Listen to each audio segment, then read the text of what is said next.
मैं बहुत ही मासूम और सीधी सादी लड़की थी।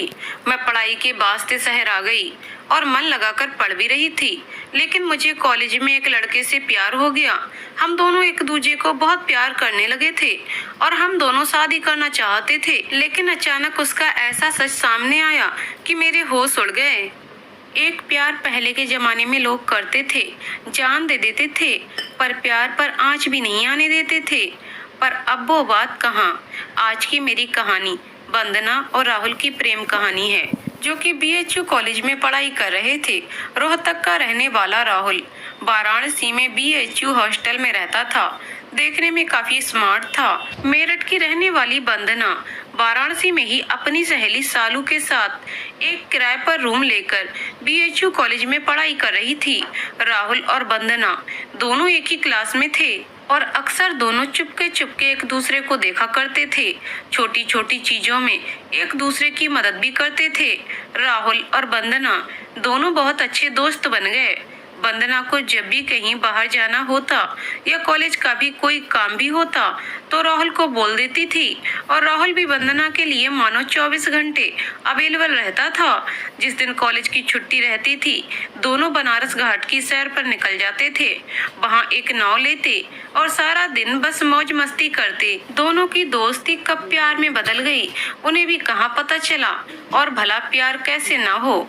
दोनों अपनी उम्र के नाजुक दौर से गुजर रहे थे, जिसमें ना तो अच्छा बुरा दिखता है और न ही जात पात भेदभाव दिखता है।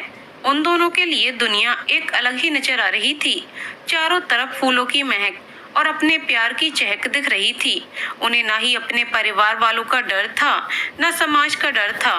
दोनों कभी किसी पार्क में मिलते तो कभी गंगा मैया के घाट पर मिलते थे। एक दिन वंदना और राहुल कॉफी शॉप में बैठे कॉफी का मजा ले रहे थे और साथ ही अपने प्यार का भी। राहुल: वंदना, क्या तुम्हें मेरे ऊपर विश्वास नहीं है? वंदना: क्यों?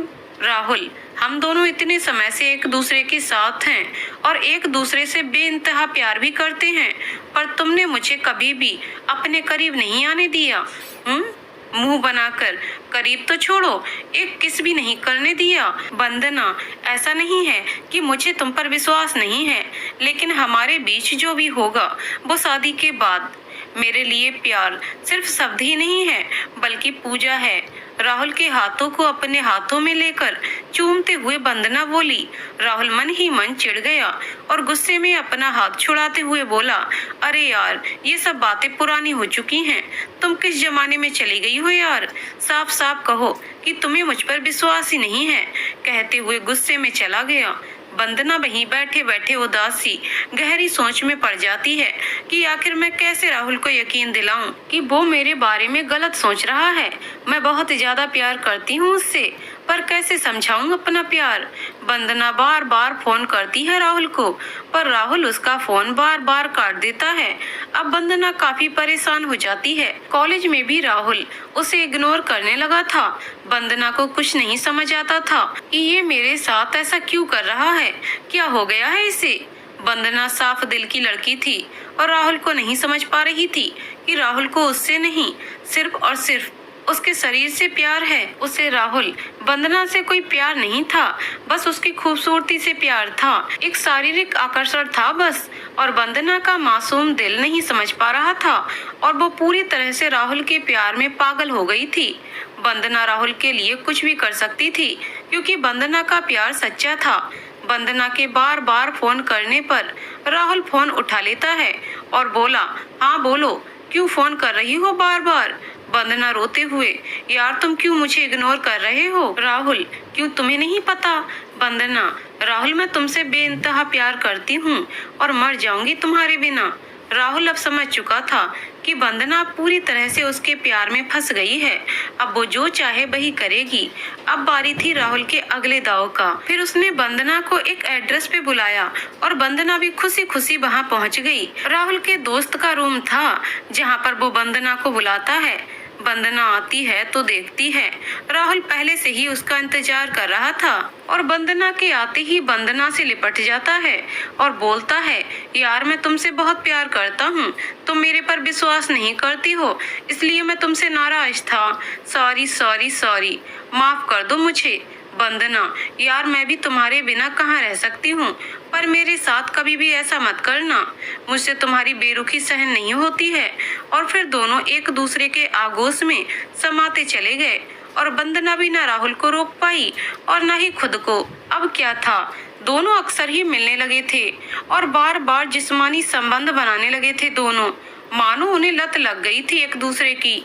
काफी समय ऐसे ही बीत गया था और वंदना का टाइम भी मिस होने लगा और वो राहुल से बोली, राहुल लगता है कि मैं प्रेग्नेंट हूँ, चलो ना हम दोनों शादी कर लें।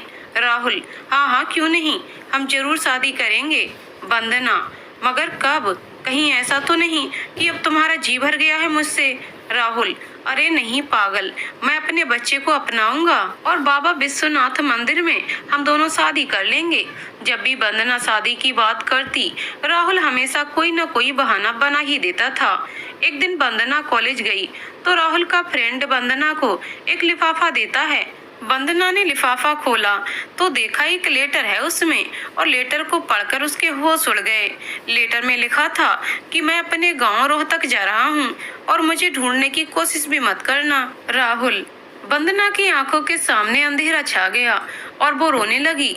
अब क्या होगा मेरा, मैं क्या करूंगी, कहाँ जाऊं, ये राहुल ने क्या कर दिया, मैं इस बच्चे का क्या करूं, मैं समाज को और अपने माँ बाप को क्या मुंह दिखाऊंगी।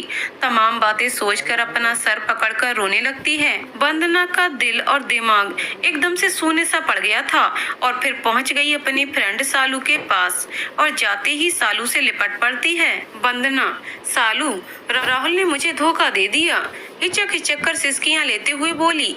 सालू, चला गया? हैरान होकर, कहाँ चला गया? वंदना, अपने गांव वापस चला गया। रोने की वजह से उसकी बातें सालू नहीं समझ पा रही थी।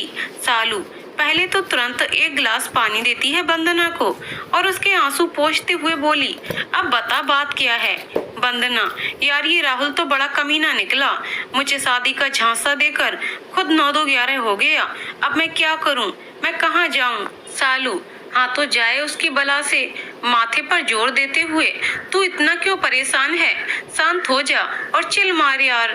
वंदना झिझकते हुए, पर मैं प्रेग्नेंट हूँ, उसका क्या करूँ यार। रोते हुए, पापा मम्मी को समाज को क्या मुंह दिखाऊंगी। वहीं धम्म से बैठ गई, दीवार से सिर टिकाकर सर पकड़कर रो पड़ी। सालू दोनों हाथों से वंदना की बाहों को पकड़कर झकझोरते हुए बोली, यार ये सब क्या किया तूने, अक्ल नाम की चीज नहीं है तुझ में, हद है यार। माथे पर पड़े पसीने को पोंछते हुए बोली, पर जब वंदना की तरफ ध्यान से देखती है तो उसे अपनी दोस्त की हालत पर दया आ जाती है और वंदना को सीने से लगा उसे शांत कराने लगती है। वंदना, यार मुझसे पाप हो गया, अब मैं क्या करूंगी। राहुल बोला कि हम बाबा विश्वनाथ मंदिर में शादी करेंगे, पर अब कहते कहते दोनों हथेलियों से अपने मुंह को छुपा रोने लगी। सालू, चुप सी चुप, बिल्कुल चुप, बिल्कुल चुप। पाप हो गया तो एक पाप और सही। अरे हाँ, ये बता कितना महीना हुआ है। वंदना, यही कोई 4-5 महीना हो गया है। सालू, चल इधर ही एक छोटा सा नर्सिंग होम है, वहीं पर चलते हैं, क्योंकि बड़े हॉस्पिटल में हम नहीं जा सकते हैं। वंदना और सालू दोनों नर्सिंग होम पहुंच गईं और वहां के डॉक्टर को सारी बातें बता देती हैं और कहती हैं कि ये बच्चा नहीं चाहिए, अबॉर्शन करवाना है हमें। डॉक्टर, ठीक है, पहले टेस्ट करने के बाद ही हम बता सकते हैं कि क्या हो सकता है। वंदना का सारा टेस्ट करने के बाद रिपोर्ट देखकर डॉक्टर सालू को बताती हैं कि अबॉर्शन अब नहीं हो सकता है। सालू हैरानी से, क्यों? डॉक्टर, क्योंकि बच्चा करीब करीब 5 महीने का हो चुका है, अब सिवाय डिलीवरी के कुछ नहीं किया जा सकता। सालू को भी अब कुछ समझ नहीं आ रहा था और वो वंदना को लेकर वापस आ गई। वंदना, अब क्या होगा, मैं इस बच्चे को कैसे पालूंगी, लोग इसे नाजायज बुलाएंगे और कल को जब ये समझदार होगा तो मुझसे नफरत करेगा। नहीं नहीं, इससे अच्छा तो मैं गंगा मैया में कूदकर अपनी जान दे दूं। और साथ साथ इसका भी। रो रो कर बुरा हाल था वंदना का। सालू से वंदना की हालत सहन नहीं हो रही थी। सालू, यार अभी कल पेपर में पढ़ा था, एक बच्चा गंगा जी के किनारे पर मिला था और मल्लाह ने गोद ले लिया। हम भी वही करेंगे। अब तू सिर्फ पढ़ाई कर और घर से फोन आए तो अच्छे से बात करना, किसी को पता नहीं चलेगा। वंदना क्या कहे, बस मौन वो अपनी सहेली की बातें सुन रही थी। धीरे धीरे समय के साथ साथ वंदना का पेट भी दिखने लगा था। दोनों ने दूसरी कॉलोनी में घर ले लिया ताकि यहाँ पर उन्हें जानने वाला कोई भी ना हो। वंदना के मन की स्थिति शब्दों में समझा पाना आसान नहीं है। उसके लिए तो एक एक दिन साल की तरह बीत रहा था। बस सारा दिन अपने रूम में पड़ी अंधेरे में बैठी रहती थी। ना उसे भूख लगती थी और ना ही प्यास। धीरे धीरे वो पल भी आ गया जब वंदना को प्रसव पीड़ा होने लगी थी। सालू ने ऑटो रिक्शा लेकर उसी नर्सिंग होम पहुंच गई जहां पर पहले वंदना को दिखाया था। वंदना की डिलीवरी भी हो गई और वंदना को बेटा पैदा होता है। कुछ समय तक तो वंदना बेहोश रहती है, पर जब होश आया तो अपने बगल में सोए हुए बच्चे को देखकर उसकी ममता छलक पड़ी और अपने बच्चे को सीने से लगाए चूमती है और आंखों से आंसुओं की धारा फूट पड़ती है। बार बार एक ही बात कहती है कि हे मेरे लाल, अपनी बिन ब्याही माँ को माफ कर दो, मुझ जैसी अभागन को माफ कर दो। अपने बच्चे को इस कदर चूमती है कि मानो जन्मों की प्यासी अपनी प्यास बुझा रही हो। सालू, वंदना, इससे ज्यादा मोह मत करो, ये तुम्हारा नहीं है और अब चलो, नहीं तो सबको पता चल जाएगा। वंदना का तो मानो एक साथ पता नहीं कितने बाण उसके कलेजे को बींध रहे थे। दोनों सहेलियां अपना मुंह दुपट्टे से बांधकर बच्चे को गोद में लेकर पहुंच गईं बाबा विश्वनाथ जी के धाम में और ढूंढते ढूंढते पहुंच गईं एक बुजुर्ग बाबा की दुकान पर जो कि माला फूल बेच रहे थे। सालू बोली, बाबा हमें माला फूल दे दीजिए, हम दर्शन करके आते हैं। माली, फूल बेचने वाला, अच्छा बेटा कहकर 2 जगह माला फूल बनाकर दे देता है।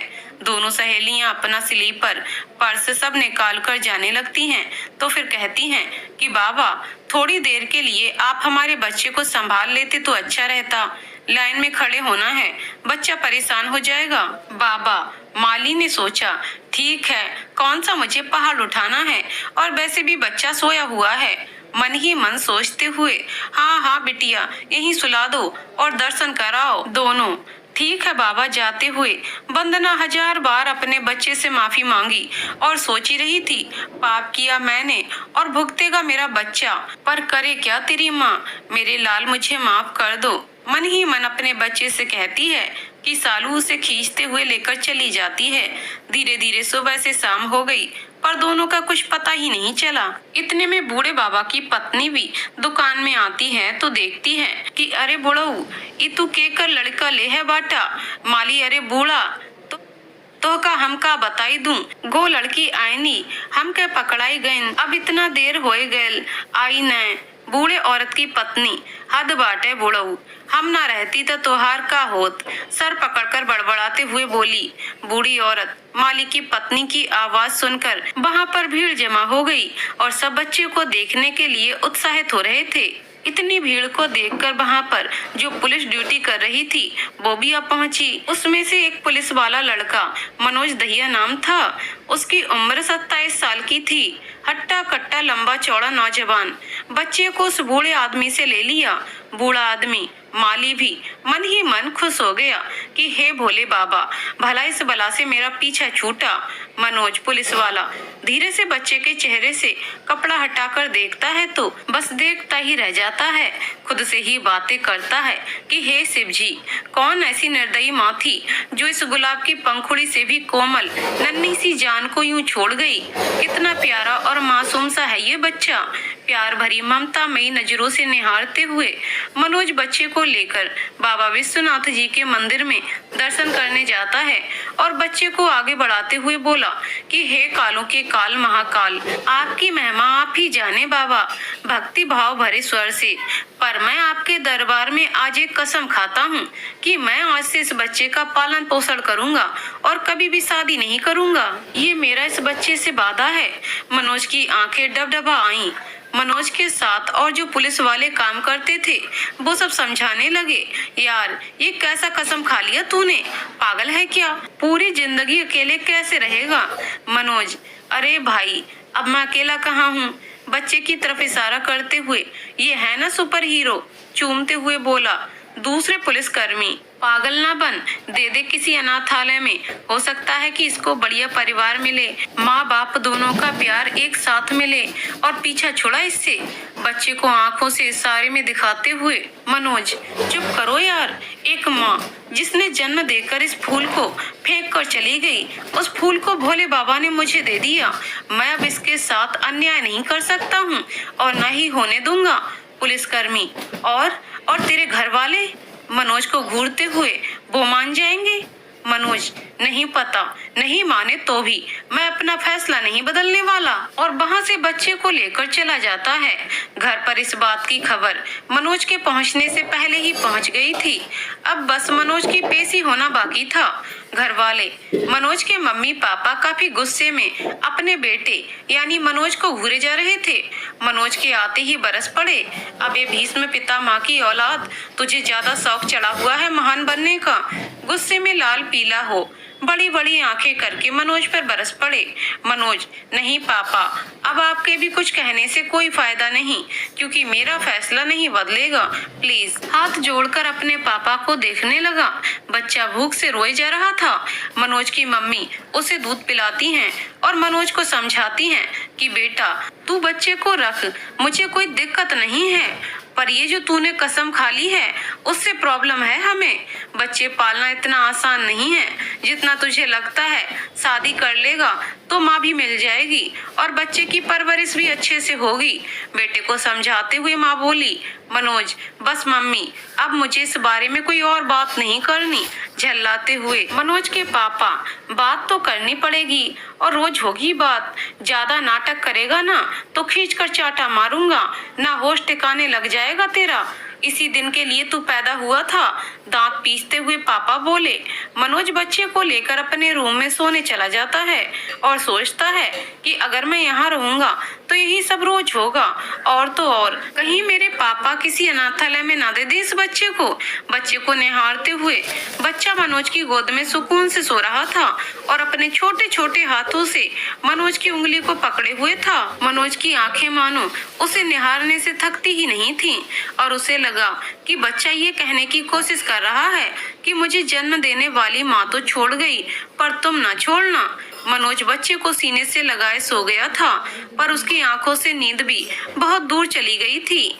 शायद मनोज का फैसला उसे भी नागवार था।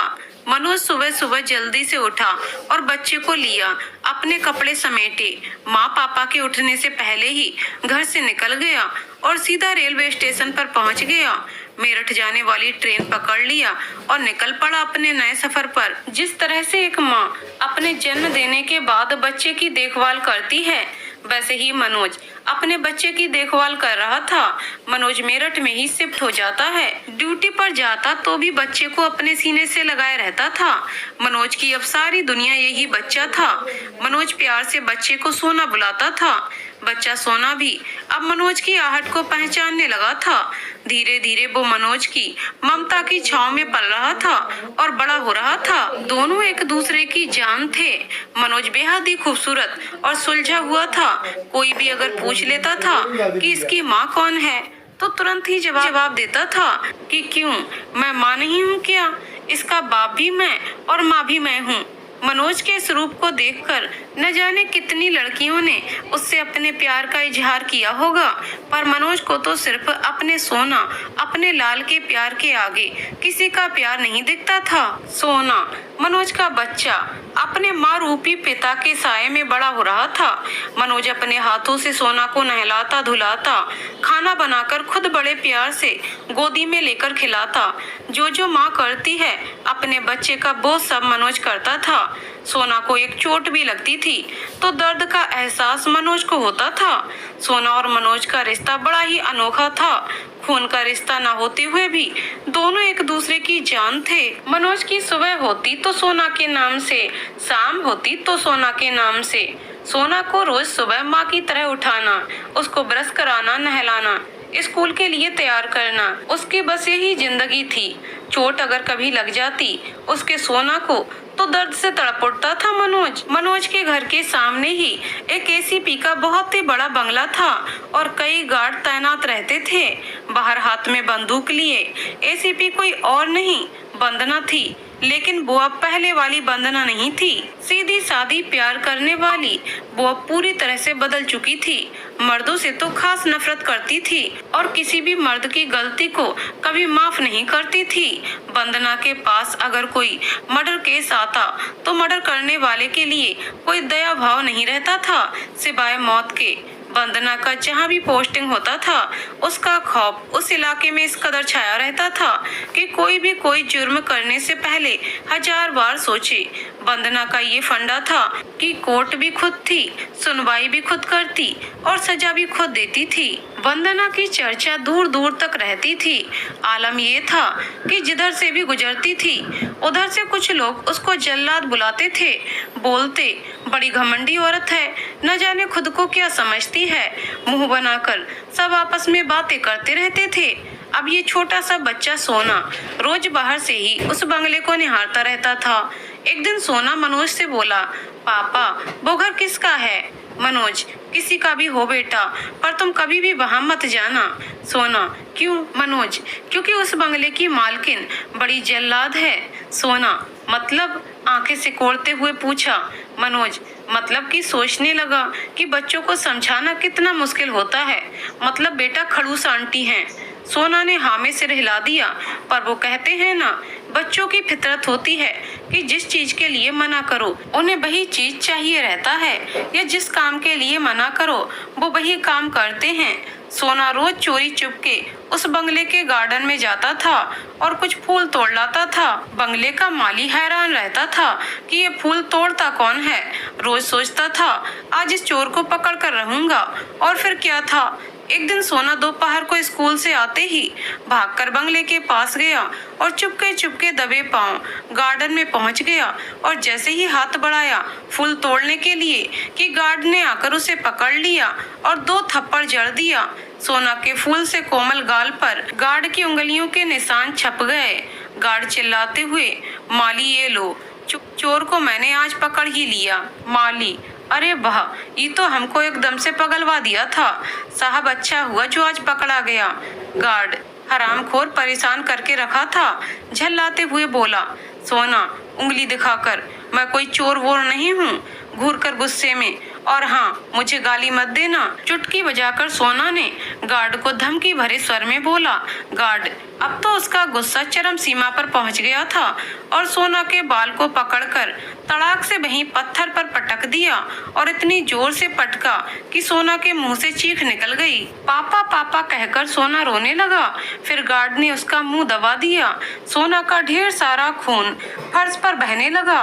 ये देखकर गार्ड डर गया और सोना के मुंह से अपना हाथ हटा लिया, पर तब तक सोना बेहोश हो चुका था। गार्ड को लगा कि सोना मर चुका है और वो सोना को उठाकर उसके घर के बाहर दरवाजे पर लेटाकर वापस आ गया। सोना की ये हालत देख मनोज को जानने वाले ने उसे फोन किया और सोना को हॉस्पिटल में एडमिट कराया। मनोज भागा भागा किसी तरह से हॉस्पिटल पहुंचा और डॉक्टर से हाथ जोड़कर विनती करके बोला, मनोज सर प्लीज मेरे बेटे को बचा लीजिए। डॉक्टर साहस देते हुए, परेशान ना हो, बच्चे को कुछ नहीं होगा, बिल्कुल ठीक हो जाएगा। खून ज्यादा बहने की वजह से बेहोश हो गया था। मनोज हैरान होकर, क्या खून? डॉक्टर, हाँ क्या तुम्हें नहीं पता? मनोज, नहीं डॉक्टर, पर कैसे? डॉक्टर, किसी पत्थर से चोट लगी है आपके बेटे को, पूरे 12 टांके लगाने पड़े हैं। और इतना ही नहीं, किसी ने मानो जान से मारने की कोशिश की है। मुंह दबाकर हाथों के निशान पड़े हुए हैं। मनोज, पता नहीं पर कौन? ऐसा कौन करेगा? मेरा तो किसी से कुछ दुश्मनी भी नहीं है, फिर किसने किया? गुस्से में दांत पीसते हुए, बस एक बार मुझे पता चल जाए फिर तो मैं उसे जिंदा गाड़ दूंगा जिसने भी मेरे बेटे के साथ ऐसा किया है। इधर गार्ड 2-3 दिन की छुट्टी ले लेता है और माली से बराबर पूछता है कि क्या हुआ, बच्चे का कुछ पता चला? माली, नहीं भाई, लगता है बच्चा जिंदा है, तभी तो कोई नहीं आया पूछताछ के लिए। 2-3 दिन में सोना की हालत सुधरने लगी थी। मनोज तो बस इंतजार कर रहा था कि कब पता चले कि उसके बेटे को किसने मारा है। बदले की आग उसके सीने में जल रही थी। सोना के होश में आते ही मनोज ने पूछा कि ए बेटा, तेरा ये हाल किसने किया? गुस्से में भरकर पूछा। अपने पापा का ये रूप इतना गुस्सा देखकर पहले तो सोना डर गया और सोचने लगा कि क्या मुझे बताना चाहिए। मनोज, बताओ बेटा, ये किसने किया था? सोना, पर पापा, आप कुछ करोगे तो नहीं ना? मनोज लंबी सांस लेते हुए, नहीं बेटा, कुछ नहीं करूंगा, बस समझाऊंगा कि मेरे सोना को मारे नहीं। गालों को चूमते हुए सोना ने सब हाल कह सुनाया, उसके साथ जो भी हुआ था। फिर तो मनोज की आंखों में खून उतर आया। पहले तो मनोज ने अपने बेटे को हॉस्पिटल से घर वापस आ गया और दवा खिलाकर सुला दिया। फिर क्या था, आओ देखा ना ताओ, अपनी बंदूक उठाकर सीधे बंगले पर पहुंच गया। बंगले पर पहुंचते ही जोर से गरजते हुए गार्ड को आवाज लगाई गुस्से से। गार्ड भी वापस लौट आया था और अपनी ड्यूटी पर था। उसे देखते हुए मनोज ने अपना आपा खो दिया और गार्ड को मारने के लिए दौड़ा। न जाने कितने थप्पड़, लात और घूंसे मारे होंगे। गार्ड को मनोज ने, जितने भी वहां पर गार्ड थे, सारे एकजुट हो मनोज के ऊपर टूट पड़े। पर मनोज एक उस गार्ड का गला सोना को मारने वाला इस कदर से पकड़ा हुआ था कि कोई भी छुड़ा नहीं पाया। गुस्से में मनोज पागल सा हो गया था और बार बार कहे जा रहा था कि जिस बेटे को मैंने कभी फूल की पंखुड़ी से नहीं मारा, तूने उसको मारा। जिस बेटे के सर को सहलाते सहलाते मेरे हाथ नहीं रुकते हैं, तूने उसका खून बहाया है। अपने होठों को गुस्से से भींचकर बोला। मनोज के ऊपर खून सवार था। कब हाथापाई में गोली चली, किसी को पता नहीं चला और गार्ड वहीं ढेर हो गया।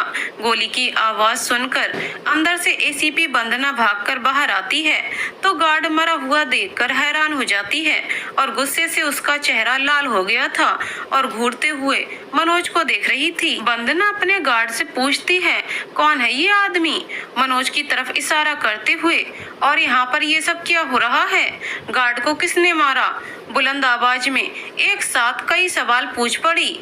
दूसरी तरफ गोली की आवाज से सोना भी उठ जाता है और दौड़कर वो भी मनोज के पास आ जाता है। मनोज को इस हालत में देखकर सोना तड़प उठा और सिसक सिसक कर रो पड़ा।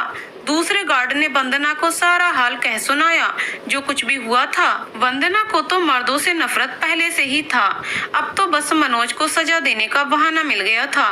वंदना ने मनोज को अरेस्ट करने का ऑर्डर दिया कि दूसरी तरफ से आवाज आई कि नहीं नहीं, मेरे पापा को छोड़ दीजिए। खड़ूस आंटी प्लीज। हाथ जोड़कर सोना वंदना से बोला।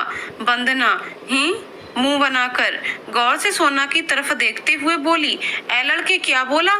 खड़ूस आंटी? किसने कहा? बच्चे मन के सच्चे होते ही हैं। सोना, पापा ने कहा था कि वो आंटी खड़ूस हैं, वहाँ कभी नहीं जाना, पर मैं अपने पापा की बात नहीं माना। रो रो कर वंदना को सोना ने जवाब दिया। मनोज को घूरकर वंदना ने एक पुलिस वाले को इशारा करते हुए चेयर मंगवाती है और वहीं एक पैर पर दूसरे पैर को चढ़ाकर बैठ गई और बोली कि इसे इतना मारो, यही तड़प तड़प कर मर जाए। इतना सुनते ही सारे गार्ड्स मनोज पर टूट पड़े और डंडे से पिटाई करने लगे और वंदना को मनोज को पिटता देखकर सुकून मिल रहा था और वो बैठी मंद मंद मुस्कुरा रही थी। अपने पापा को इस हाल में देखकर सोना का दिल छलनी हो रहा था और कभी किसी गार्ड को दांत काटता तो कभी किसी को, पर इतने लोगों के सामने उसकी एक न चलती, उल्टा दूर गिर जाता था। बच्चे सोना की ये हालत देखकर माली को दया आ गई और वो बोला हिचकिचाते हुए, मैडम जी, आप इसे सस्पेंड कर दीजिए और छोड़ दीजिए, क्योंकि अपने बेटे का इकलौता सहारा बस यही है और कोई नहीं है। वंदना, क्यों? इसकी माँ मर गई है? जी, ये बेचारा तो इसका बाप भी नहीं है। वंदना हैरानी से, मतलब? माली, अरे मैडम जी, यहाँ पर इस इलाके में ऐसा कोई नहीं है जो कि इस बाप बेटे की जोड़ी को ना जानता हो। वंदना उत्सुकता से माली को देखती है। माली, मैडम, ये बच्चा पता नहीं किसका पाप था जो कि इसने इस बच्चे को पाल पोस कर बड़ा की, सिर्फ इस अनाथ बच्चे को अच्छी परवरिश देने के लिए। इतना सुनते ही वंदना ने आवाज लगाई, रुको, और सब पुलिसकर्मी रुक गए। पर मनोज लहूलुहान हो गया था, मानो उसकी बॉडी में ताकत ही नहीं बची थी खड़े रहने की और वो लड़खड़ाकर वहीं पर बैठ गया। अपने पापा की ये दशा देखकर सोना भी अपने बाप के कलेजे से लिपट गया। अब तो वंदना के मन में जानने की इच्छा हुई कि आखिर ये है कौन, कोई कैसे किसी और के बच्चे को पाल सकता है, कोई इतना प्यार किसी पराये बच्चे से कैसे कर सकता है। वंदना की आंखों में एक मुद्दत के बाद पहली बार आंसू आए थे और अतीत को याद कर वंदना की आंखें छलक पड़ीं। उसने बड़े गौर से बच्चे सोना को देखा और सोचने लगी कि मेरा भी बेटा इतना बड़ा हो गया होगा। वंदना मनोज से, ये तुम्हारा बेटा नहीं है तो? रुककर गहरी सांस लेते हुए बोली, फिर किसका बेटा है? मनोज, मैडम, सिर्फ बच्चा पैदा करने से कोई माँ बाप नहीं होता। ऐसा होता ना तो कान्हा नंद यशोदा का नहीं बल्कि देवकी वासुदेव के लाल के रूप में जाने जाते। मनोज सोना के दोनों हाथों को अपने हाथों में ले चूमते हुए, और ये तो साक्षात बाबा भोलेनाथ ने मुझे दिया है। ये कोई साधारण बच्चा नहीं है, मेरे लिए तो खुद मेरे शिव ने दिया है। मनोज की बातें सुनकर वंदना का हृदय कांप उठा और बड़ी उत्सुकता से पूछा कि मतलब ये बच्चा? बोलते बोलते रुक जाती है। तब तक मनोज बोल पड़ा, सोना के हाथों को अपने हाथों में ले उसके बाल सहलाते हुए। मनोज, कहा जाता है कि एक माँ अपने बच्चे के लिए कुछ भी कर जाती है, पर न जाने कैसी जल्लाद माँ रही होगी जो इतने सुकुमार को छोड़कर भाग गई। कहा जाता है कि माँ अपने बच्चे के लिए वैश्या तक बन जाती है, पर वो डायन कैसी रही होगी जो दूध मुहा बच्चे को एक दुकान अंधी गलियों में छोड़ गई। वंदना समझ चुकी थी कि सोना किसी और का नहीं बल्कि उसी का बच्चा है। वंदना मनोज से, और अगर उसकी कोई मजबूरी रही होगी तो? मनोज गरज पड़ा, मजबूरी? कैसी मजबूरी? ऐसी कैसी मजबूरी कि अपना बच्चा पैदा करके फेंक दे? न जाने भगवान ऐसे लोगों को बच्चा देते ही क्यों हैं। मनोज के मुखमंडल पर एक अजीब सा तेज, अंगारों भरा तेज उफान मार रहा था, मानो वह उस अंगारे में सबको जलाकर खाक कर देगा। मनोज का ऐसा विकराल रूप देखकर वंदना भीतर तक खौफ से कांप उठी। उसके पूरे बदन में सहरन दौड़ गई। मनोज, मुझे तो तभी से औरत जाति से नफरत हो गई है। मैडम जी, बस यही, गुस्से में गरजते हुए कहा, बस यही एक कारण है जिसकी वजह से मैंने शादी न करने का दृढ़ संकल्प लिया था। वंदना को जब ये पता चला कि सोना उसका अपना बेटा है तो दिमाग में हजार तरह के उपाय सोचने लगी थी कि बच्चे को कैसे ले मनोज से, क्योंकि मनोज आसानी से देने वाला नहीं था। वंदना के भीतर की औरत जाग गई थी जो कि न जाने कितने सालों से मर चुकी थी। उसके अंदर की करुणा ममता हिलोरे मारने लगी थी अपने बच्चे को छूने के लिए, उसे चूमने के लिए, उसे अपनी छाती से लगाकर फूट फूट कर रोने के लिए, पूरी दुनिया को चीख चीख कर बताने के लिए कि मैं हूँ इस बच्चे की माँ, मैं ही हूँ वो पापिन जो अपने बच्चे को जन्म तो दिया पर उसे अपना दूध भी ना पिला पाई। घुटने पर बैठकर वंदना उस बच्चे सोना को अपने पास बुलाती है। सोना मासूम सा बच्चा आता है वंदना के पास।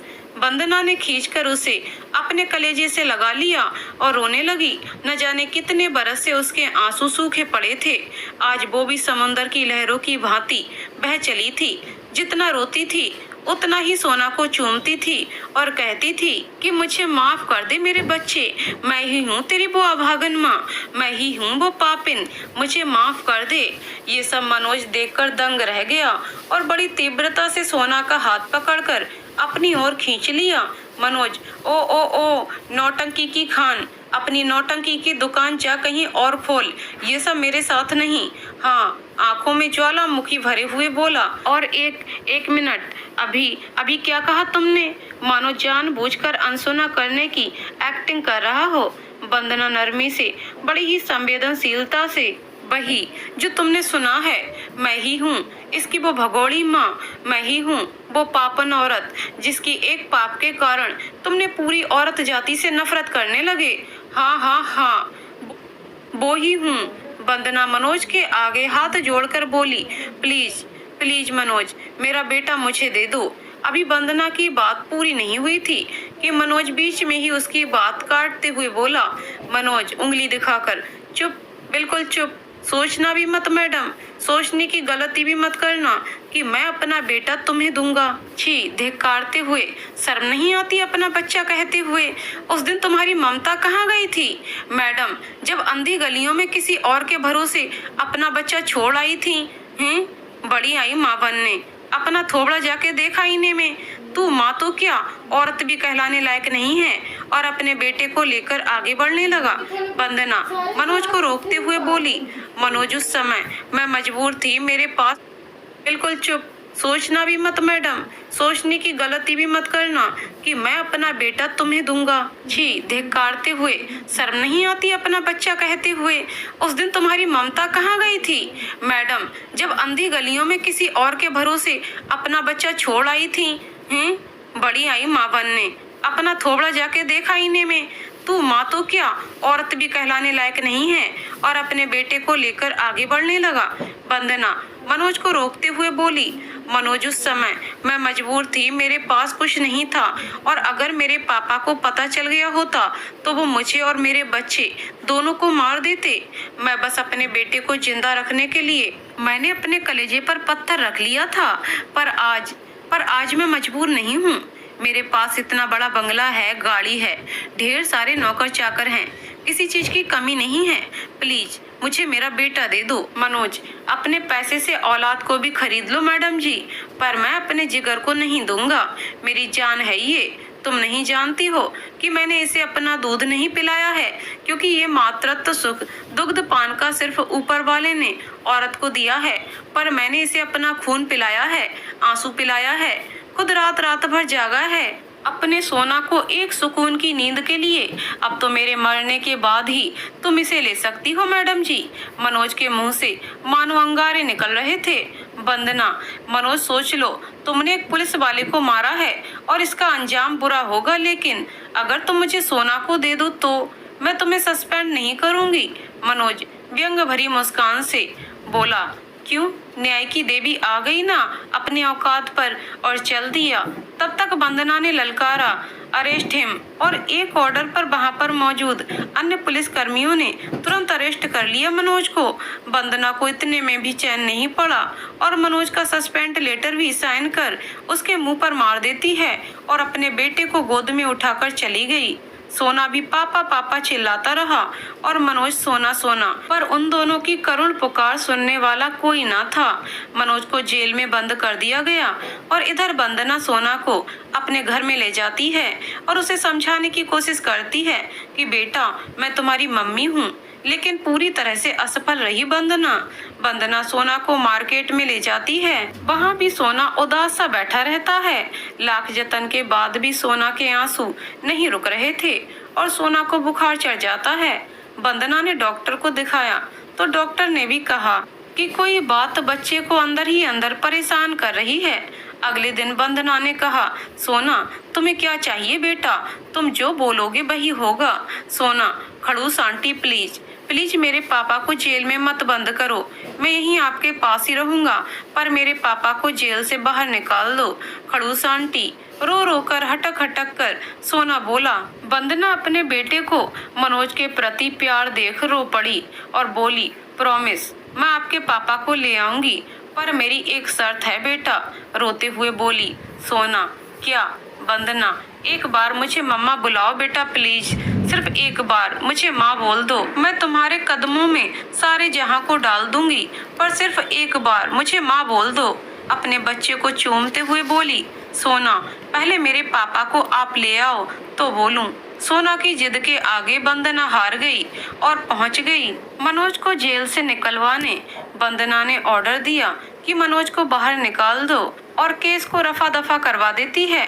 मनोज वापस घर आया तो उसे वो घर अपने बेटे के बगैर काटने को दौड़ रहा था। सोना की उम्र महज 10 साल की थी और उसने जब से होश संभाला था तब से सिर्फ मनोज को ही अपने इर्द गिर्द पाया था। सोना की पूरी दुनिया सिर्फ मनोज में ही समाया था और मनोज के बिना तो उसकी ऐसी हालत थी मानो जल बिन मछली की होती है। सोना भी अपने पापा से मिलने के लिए तड़प रहा था।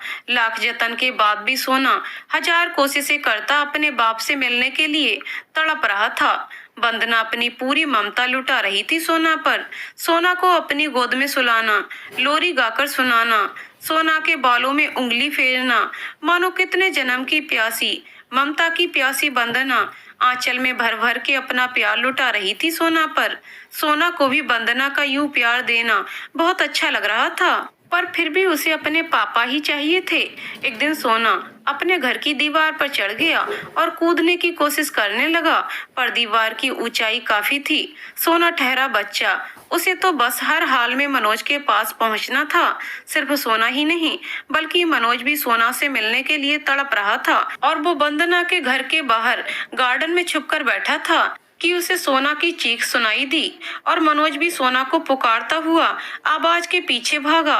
देखता है कि सोना दीवार से नीचे कूद गया है, पर उसे बड़ी गहरी चोट लगी है और सोना मारे दर्द के कराह रहा था। मनोज अपने बेटे को गोद में उठाकर सोना के माथे पर सहलाता हुआ पूछ रहा था कि क्या हुआ मेरे बच्चे, बोल क्या हुआ, देख पापा आ गए। पर सोना को गहरी चोट लगी थी, जिसकी वजह से वो बेहोश हो गया। मनोज की आवाज सुनकर अंदर से सोना को पुकारते हुए वंदना भी भागकर बाहर आती है, तो सोना की ये हालत देखकर छटपटा उठी। मनोज की गोद से छीनकर अपनी गोद में लेकर चूमने लगी अपने बेटे को। तुरंत ही दोनों एक साथ सोना को लेकर हॉस्पिटल पहुंचते हैं और सोना का इलाज शुरू हो जाता है। बाहर वंदना और मनोज बेचैनी भरे कदमों से इधर उधर बस टहल रहे होते हैं। वंदना का रो रो कर बुरा हाल था और वो खुद को ही कोस रही थी कि भगवान मेरे पाप की सजा मेरे बेटे को मत दो, मेरी उम्र लग जाए मेरे बच्चे को। अपने दोनों हाथों को बांधे वो भगवान से प्रार्थना कर रही थी। मनोज ने एक बार वंदना को बड़े गौर से देखा। आज उसे वंदना की हालत पर तरस आ रहा था और उससे रहा ना गया और वंदना के पास आकर मनोज ने अपना हाथ वंदना के कंधे पर रखा और बोला, परेशान ना हो, उसे कुछ नहीं होगा, कोई साधारण थोड़ी है सोना, वो तो साक्षात बाबा विश्वनाथ जी का दिया हुआ अनमोल नगीना है, देखना उसे कुछ नहीं होगा। वंदना जो अभी तक अपने भीतर एक सैलाव लिए बैठी थी, मनोज के हाथ लगाते ही टूट गई और मनोज से लिपटकर रोने लगी। मुझे माफ कर दो मनोज, आज सोना की इस हालत की जिम्मेदार मैं हूँ, मेरी वजह से मेरे बेटे की ये हालत हुई है, मुझे माफ कर दो। मनोज समझ नहीं पा रहा था कि क्या करे। फिर धीरे धीरे मनोज भी अपनी बाहों में वंदना को संभालते हुए चुप कराने लगा। मनोज को आज वंदना का ये अलग ही रूप दिखा था और उसे वंदना पर दया आ रही थी और शायद प्यार भी। मनोज, नहीं वंदना, चुप हो जाओ और अब अपने आप को दोष मत दो, जो होना था वो तो हो गया ना, उसमें हमारा बस नहीं है, पर जो बस में है हम वो तो कर ही सकते हैं, बस ऊपर वाले से प्रार्थना। अभी दोनों एक दूसरे का दर्द बांट रहे थे कि डॉक्टर बाहर आकर बताते हैं कि अब आपका बेटा ठीक है और आप मिल सकते हैं। बस थोड़ी देर बाद दवा का असर खत्म होते ही होश में आ जाएगा। ये सुनते ही दोनों खुशी के मारे उछल पड़ते हैं और एक दूसरे को गले लगा लेते हैं। दोनों अंदर हॉस्पिटल रूम में अपने बेटे के सिरहाने बैठे उसे सहला रहे होते हैं। चुप्पी तोड़ते हुए वंदना बोली, मनोज मुझे माफ कर दो, मैं तुम्हारे साथ साथ सोना की भी गुनहगार हूँ, न ही मैं तुम दोनों को अलग करती और न ही ये सब कुछ होता। मनोज दया और सहानुभूति भरी नजरों से अपलक वंदना को देख रहा होता है और मन ही मन सोचता है कि वंदना इतनी बुरी भी नहीं है। मैंने इसके बारे में गलत सोचा था। कम उम्र में प्यार में धोखा खाई वंदना के हाथों ये पाप हो गया और उसकी सजा भी भुगत चुकी है। अब मैं जानबूझकर इसे और सजा नहीं दूंगा। बस एक बार सोना ठीक हो जाए तो मैं इन दोनों की जिंदगी से दूर चला जाऊंगा। वंदना, मनोज, मनोज कहाँ खो गए? मनोज, कहीं नहीं, बस यूं ही। वंदना, मनोज जानते हो, जब मुझे एक लड़के से धोखा मिला ना, तो मैं पूरी मर्द जात से नफरत करने लगी और कभी शादी ना करने की कसम खा ली। पर जब से मैं तुमसे मिली ना, तो फिर से मैं सोचने पर मजबूर हो गई कि क्या किसी मर्द का ये भी एक रूप हो सकता है जो कि किसी दूसरे के बच्चे को इतना ज्यादा प्यार कर सकता है। वंदना, सच में तुम इंसान के रूप में कोई फरिश्ता हो। मनोज चुपचाप से बड़े ध्यान से वंदना की बातें सुनता है और बोला, मनोज जानती हो, जब मुझे ये बच्चा पहली बार मिला ना, तो मुझे भी पूरी नारी जाति से नफरत हो गई थी और मैंने भी कसम खा लिया था कि मैं कभी भी शादी नहीं करूंगा। पर इसमें सिर्फ तुम्हारी ही गलती नहीं थी, उस लड़के की भी गलती थी जिसने सिर्फ जिस्म से प्यार किया था और तुम्हें उस अवस्था में छोड़कर भाग गया। हमारे समाज की भी गलती थी जिसने तुमसे ये सब करवाया। हमारा समाज कभी भी बिन ब्याही माँ को स्वीकार नहीं करता। न जाने कैसे कैसे तानों से गुजरना पड़ता है। शायद स्थिति इतनी बुरी हो जाती कि तुम्हें अपने बच्चे के साथ मरना पड़ता। वंदना मनोज के मुख से ये सब बातें सुनकर मनोज को गले लगा लेती है और कहती है कि तुम कोई साधारण पुरुष नहीं हो मनोज, कोई साधारण पुरुष नहीं हो। मनोज और वंदना बातें कर रहे होते हैं कि सोना को भी होश आ जाता है और वो अपने पास दोनों को एक साथ देखकर बड़ा ही खुश होता है। सोना, पापा ये खड़ूस आंटी अब आपसे गुस्सा नहीं है। मनोज ठहाके लगाकर हंसने लगा। मनोज, बेटा ये आंटी नहीं तुम्हारी मम्मी है और प्रॉमिस करो कि आज के बाद मम्मी ही बोलोगे। सोना, ठीक है पापा मम्मी बोलूंगा। वंदना भीगी पलकों से सोना को निहार रही थी। हॉस्पिटल से सोना को दोनों लेकर आ तो गए, पर अब रहे किसके साथ, अब ये तय होना बाकी था।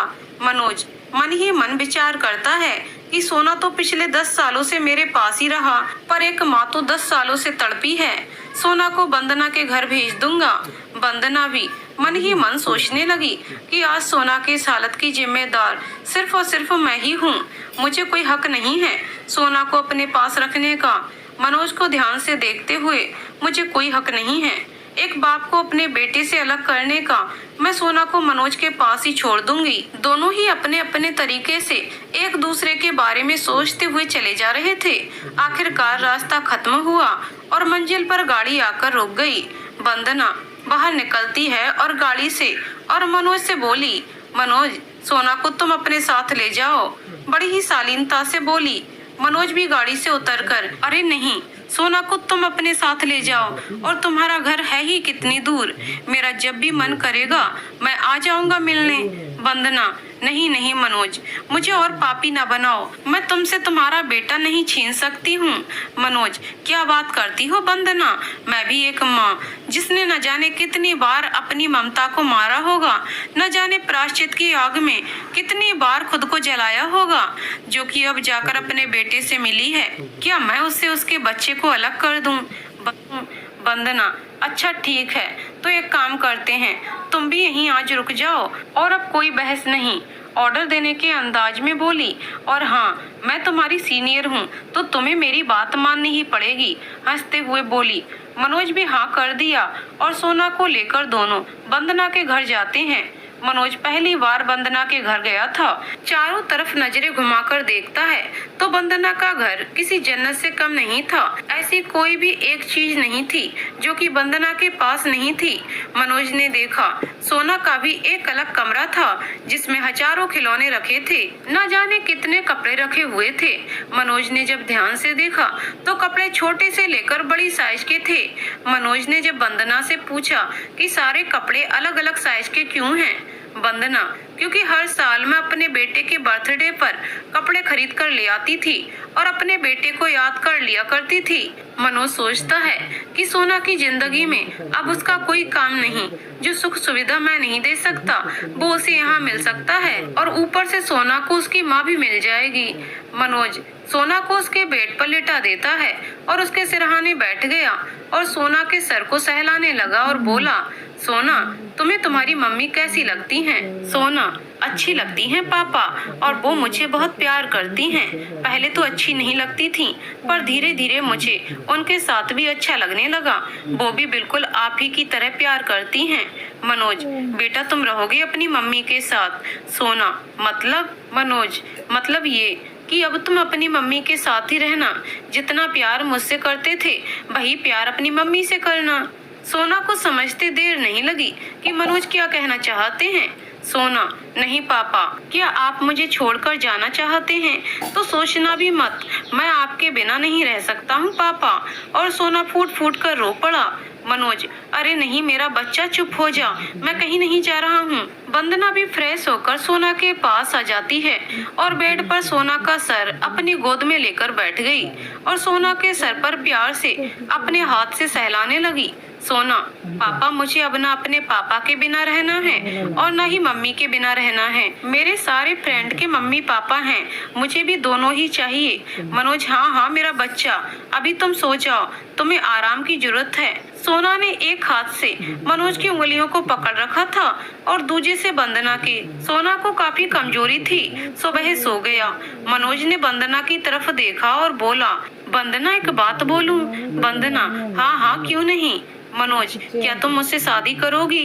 वंदना, हाँ। उसका मुंह खुला ही रह गया। मनोज, हाँ मुझसे शादी करोगी? क्या हम सोना के मम्मी पापा नहीं बन सकते हैं? बाकी तुम्हारी मर्जी। वंदना, मानो उसे समझ में नहीं आ रहा था कि क्या कहे और मन ही मन वो शायद खुश भी थी। मनोज, अगर हम दोनों शादी कर लेंगे तो एक साथ सोना को माँ और बाप दोनों का प्यार मिल सकता है जिसका सोना हकदार है। और मुझे सोना की आदत हो गई है यार, अब मैं उसके बिन जी नहीं पाऊंगा। और तुम चाहो तो, और मैं नहीं चाहता कि मैं सोना को अब माँ होते हुए भी बिन माँ के रहना पड़े। वंदना, मनोज मेरी खुशनसीबी होगी जो मैं तुमसे शादी करूंगी। एक मर्द का एक ऐसा भी रूप होता है, ये मैंने तुमसे मिलने के बाद ही जाना। एक वो राहुल था जिसकी वजह से प्यार से मेरा भरोसा उठ गया था, नफरत हो गई थी। और एक तुम्हें देखकर एक बार फिर से प्यार पर भरोसा करने का मन करता है, एक बार फिर से प्यार करने का मन करता है। मनोज, मैं भी तुमसे शादी करना चाहती हूँ। तुम्हें देखकर एक बार फिर से प्यार पर भरोसा करने का मन करता है, एक बार फिर से प्यार करने का मन करता है। मनोज, मैं भी तुमसे शादी करना चाहती हूँ और अब अकेली चलते चलते थक गई हूँ। मुझे भी अपना परिवार चाहिए। इस घर की दीवारें खंडर की तरह मुझे डराती रहती थीं। अब मैं इनमें प्यार का रंग भरना चाहती हूँ। दोनों ने एक साथ मिलकर नई जिंदगी की शुरुआत करने का फैसला किया और अगले ही दिन सादे तरीके से कोर्ट मैरिज कर लिया। अब सोना के सर पर माँ और बाप दोनों का हाथ हो गया, दोनों का प्यार एक साथ मिलने लगा। मनोज और वंदना ने आपसी सूझबूझ से ये रास्ता निकाला और जो कि सही भी था। सोना को अब उसकी एक हैप्पी फैमिली मिल गई थी। तो दोस्तों, कहानी यहीं पर समाप्त होती है। दोस्तों, आपको कहानी कैसी लगी कमेंट करके जरूर बताइएगा। कहानी पसंद आई हो तो वीडियो को लाइक शेयर करें और चैनल को सब्सक्राइब करें।